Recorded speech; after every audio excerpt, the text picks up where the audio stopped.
lifting the forehead by making skies, receiving the vibrational pattern of the movement of the birds through the chest, writing a whole symphony just like that for a beloved.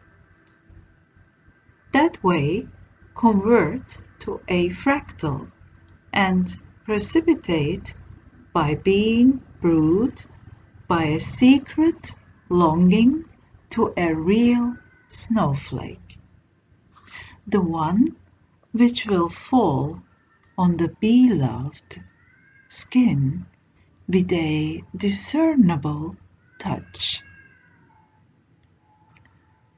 That completes this symphony beyond conventions of space-time.